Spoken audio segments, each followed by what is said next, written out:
அவனருளாலே அவன் தாள் பணிந்து. நாளை தினம் பௌர்ணமி. பௌர்ணமி தினத்துல நம்ம சகல சங்கடங்களையும் தீர்க்கக்கூடிய நவ ஆபரண பூஜையை பத்தி தான் நம்ம இன்னைக்கு பார்க்க போறோம். இந்த பூஜையானது காஞ்சிபுரத்துல இருக்கிற காமாட்சி அம்மன் கோயில்ல பௌர்ணமி தினத்துல இரவு நேரத்துல ஸ்ரீ சக்கரத்துக்கு நடக்கக்கூடிய பூஜை. இந்த பூஜையில நம்ம கலந்து கொள்ளும் பொழுது நமக்கு வாழ்க்கையில முன்னேற்றம் ஏற்படும், மன நிம்மதி கிடைக்கும், குடும்பத்துல சண்டை சச்சரவு இருந்தா அதுல இருந்து ஒரு தீர்வு கிடைக்கும், உடல்நிலை சரியில்லை, பொருளாதாரத்துல நமக்கு மந்தமான நிலை இருக்கு, கல்வியில நம்ம நல்ல மேன்மை பெறணும் அப்படின்னா இந்த பூஜை கலந்து கொள்ளும் பொழுது நமக்கு சிறப்பான நல்ல பலன்கள் வந்து அன்னை காமாட்சி அம்மா நமக்கு அருள் புரிவா. இந்த பூஜை நடக்கிறதுக்கு ஒரு குறிப்பிட்ட அளவு கட்டணம் வந்து கோயில்ல இருந்து வசூல் செய்வாங்க.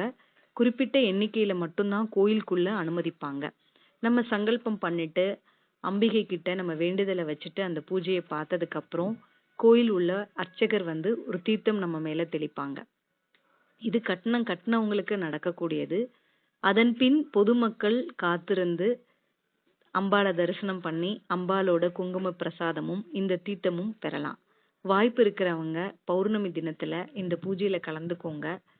ஒரு பௌர்ணமி பூஜை நீங்க போய் கலந்துக்கிட்டாலே ஒரு நல்ல மாற்றத்தை நீங்க உணரலாம். சகலத்தையும் அருளக்கூடிய காமாட்சி அம்மனோட அருளையும் பெற்று வாழணும் அப்படின்னு சொல்லி வேண்டி கேட்டுக்கிறோம். நன்றி.